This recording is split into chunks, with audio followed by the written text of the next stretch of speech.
ये बताओ भाई लड़की। जी जी। तुम क्या करती हो? मैं सितार बजाती हूँ। अभी थोड़े दिनों पहले जापान के शहंशाह फौत हो गए, वहाँ मैं सितार बजाने गई थी। जी हाँ, बाजी हर जगह सितार बजाने जाते हैं। जी हाँ। और मैयतों पे तो चैंपियन है। सही कह रहे। जैसे मैंने सितार बजाया, शहंशाह यूं उठ के बैठे, 100 रुपए का नोट दिया, फिर फौत हो गए। इतना अच्छा सितार प्ले करती हूँ। और ये जो है ना, डांस बहुत अच्छा करती है। लाल किले में भी नाचा। लाल किले में नाची, ताजमहल में नाची। मेरे बड़ा शौक था अकबर के दरबार में नाच के गंध फैलाऊं। वाह भाई वाह। यानी मूसीकी रक्स दोनों एक जगह। जी हाँ। प्राइड ऑफ परफॉर्मेंस ऐं सितारा इम्तियाज़ समेत अनेक एवार्ड हासिल कंदड़ मोइन अख्तर 24 डिसंबर 1950 ईस्वी में कराची में पैदा थियो। मोइन अख्तर एक कॉमेडी अदाकार खां वेंदे एक वर्सटाइल अदाकार, एक बेमिसाल कंपेयर, मज़ाह निगार, ड्रामा निगार ऐं ड्रामा डायरेक्टर ताईं जे सफ़र में बेइंतहा कामयाबियूं हासिल कयूं। कराची में जन्म वठंदड़ मोइन अख्तर 6 सितंबर 1966 ईस्वी में पीटीवी तां फ़न अदाकारी जी शुरूआत कई ऐं हुन पहिरियों भेरो 65 ईस्वी वारी जंग खटण जी ख़ुशीअ में पीटीवी ते थियल हिक तक़रीब में परफॉर्म कयो हो। अनवर मक़सूद ऐं बुशरा अंसारीअ सां संदसि जोड़ी बेपनाह शोहरत माणी ऐं मोइन केतिरनि ई सालनि ताईं बुशरा अंसारी ऐं अनवर मक़सूद सां गॾु मज़ाहिया शोज़ कंदो रहियो ऐं अहिड़ी रीति मुल्क जे कुंड कुड़श में करोड़े अवाम जे दिलनि ते सालनि ताईं राज कंदो रहियो। मोइन अख्तर मुल्क खां ॿाहिरि बि बेपनाह शोहरत माणी। मोइन अख्तर अंग्रेज़ी, उर्दू, सिंधी, बंगाली, पंजाबी, पश्तो, मेमणी ऐं गुजराती ॿोलियूं रवानीअ सां ॻाल्हाईंदो हुयो ऐं खेसि कुदरत अहिड़ी तदात अता कई हुई जो हू जॾहिं मज़ाहिया अदाकारी कंदो हुयो त हर उमिरि जो माण्हू खिली खिली खेरो थी पवंदो हो। ज्यादा फेरे मत लगाओ, ज्यादा फेरे मत लगाओ, 7 पूरे हो गए तो किसी की हो जाओगी।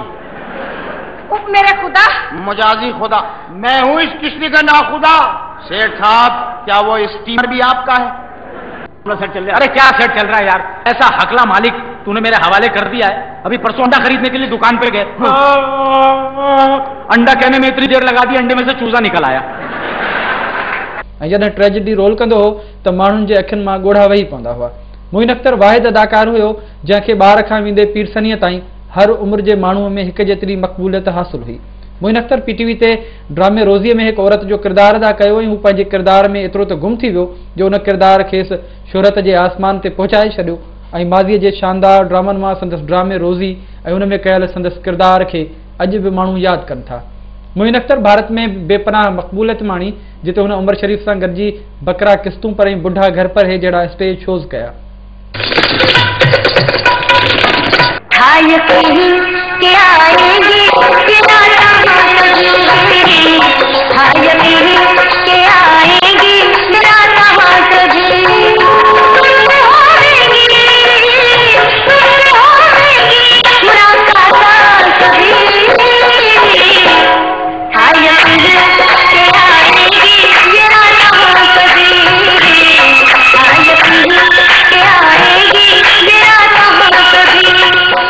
मोइन अख्तर अनवर मक़सूद सां गॾु केतिरनि ई शोज़ में साम्हूं आयो ऐं लूज़ टॉक समेत केतिरनि ई टॉक शोज़ में 400 खां वधीक मुनफ़रद शख़्सियतुनि जे रूप में इंटरव्यूज़ बि ॾेई चुको। मोइन अख्तर जे मशहूर ड्रामनि में रोज़ी, डॉलर मैन, मकान number 47, half plate, family 93, Eid train, बंदर रोड से कीमाड़ी, सचमुच ऐं आंगन टेड़ा शामिल आहिनि। आंगन टेड़ा में मोइन अख्तर महिमान अदाकार तौरु साम्हूं आयो। मोइन अख्तर स्टूडियो 2.5 नंबर ऐं स्टूडियो 3.25 जी मेज़बानी बि करे चुको जंहिंमें खेसि बेपनाह कामयाबियूं मिलियूं। मोइन अख्तर पंहिंजे किरदार, स्वभाव, सोच ऐं अंदाज़ में निज निरालो आर्टिस्ट हुयो ऐं खेसि माण्हुनि जूं दिलियूं परखण ऐं चेहरा पढ़ण जो बि कमाल ॾांहुं हुयो। इहो ई सबबु आहे जो हर माण्हूअ खे खिलाए वञण जो फन वटसि हुयो ऐं संदसि गुफ़्तार बि कमाल जी हुई। जनाब ये बताइए, ये न्यूट्रल एम्पायर्स का तजर्बा कैसा रहा? बिल्कुल फ्लॉप। कैसे? आपने वो मैच नहीं देखे? जी हमने तो देखे थे। तो फिर आप ईमान से बताइए कि न्यूट्रल एम्पायर्स ऐसी होती हैं? तो फिर कैसे होते हैं? अब बनिए नहीं, देख रहे हैं और कह रहे हैं कैसी होती हैं।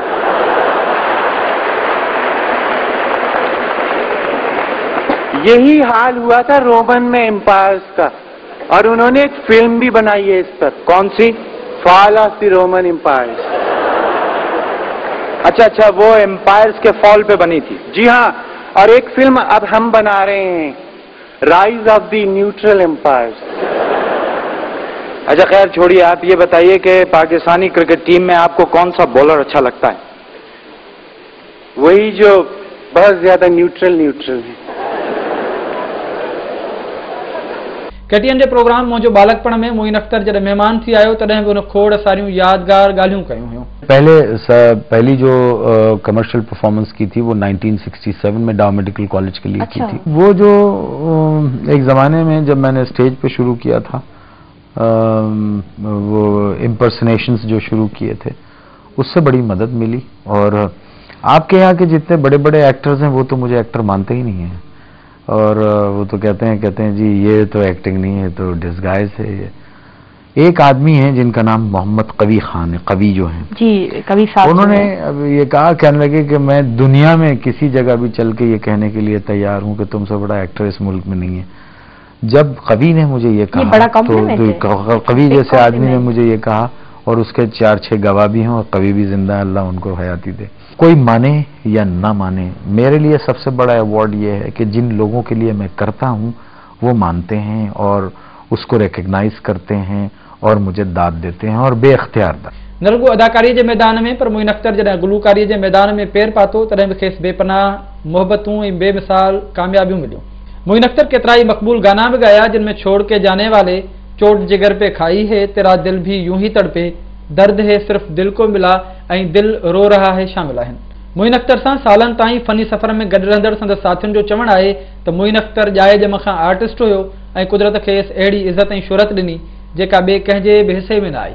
मोइन अख्तर जे वफ़ात सां फ़न जी दुनिया में मज़ाहिया अदाकारी तोड़े वर्सटाइल अदाकारीअ जे हिकु शानदार बाब जी पुॼाणी थी आहे, ऐं शायदि वरी कंहिं मोइन अख्तर खे पैदा थियण में के सदियूं लॻी वञनि।